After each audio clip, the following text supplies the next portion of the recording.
Hello friends, জয় মোহনবাগান। আগামী বৃহস্পতিবার মোহনবাগান প্রথম সেমিফাইনালের মুখোমুখি হচ্ছে জামশেদপুর এফসির। কারণ গতকালই জামশেদপুর এফসি নর্থ ইস্ট ইউনাইটেডের বিরুদ্ধে একটা দুর্দান্ত জয় তুলে নিয়েছে, যার ফলে মোহনবাগানের বিরুদ্ধে তারা কিন্তু দুবার খেলার সুযোগ পেয়ে গেল সেমিফাইনালে।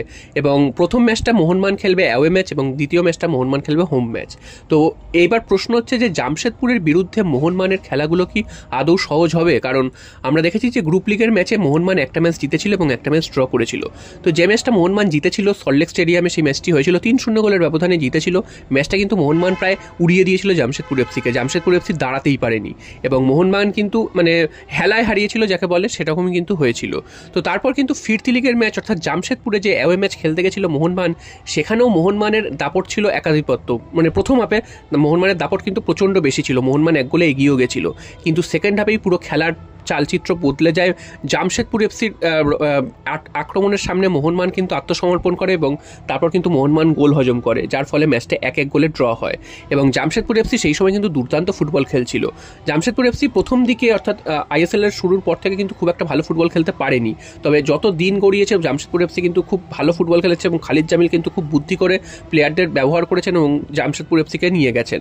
তো তারপর আমরা দেখেছি যে প্লে অফে সুযোগ পেয়েছে এবং নর্থ ইস্ট ইউনাইটেডকে হারিয়ে এখন কিন্তু সেমিফাইনালে মোহনবাগানের সামনে পড়েছে।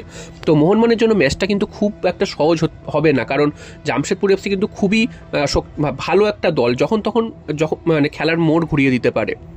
তো মোহনবাগান অনেকদিন আগে লাস্ট ম্যাচ খেলেছে গোয়ার বিরুদ্ধে, প্রায় 1 মাস পর মোহনবাগান খেলতে নামবে। তো সেই জন্যই আমি বলছি যে মোহনবাগানের জন্য কিন্তু ম্যাচটা খুব একটা সহজ হবে না। এবং প্রথম ম্যাচটা অ্যাওয়ে ম্যাচ, জামশেদপুরে গিয়ে খেলাটা মোহনবাগানের জন্য একটু চাপের। জামশেদপুরের মাঠটা কিন্তু সল্টলেকের মতন অত বড় মাঠ নয়, তাই জন্য মোহনবাগানকে বুঝে শুনে খেলতে হবে। তারপর কিন্তু মোহনবাগান হোম ম্যাচ খেলার সুযোগ পাবে।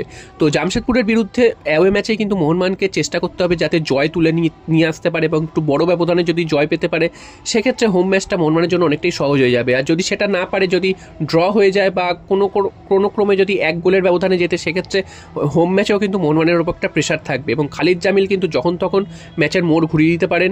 এবং জামশেদপুর এফসির যেসব প্লেয়াররা রয়েছে, বিশেষ করে স্টিফেন এজে লাস্ট যে মোহনবাগানের সাথে খেলাটা হয়েছিল সেখানে তিনি দুর্দান্ত ডিফেন্স করেছিলেন, একাই মোহনবাগানের গোল আটকে দিয়েছিলেন আর তিনি উঠে গিয়ে আবার গোল করে এসেছিলেন।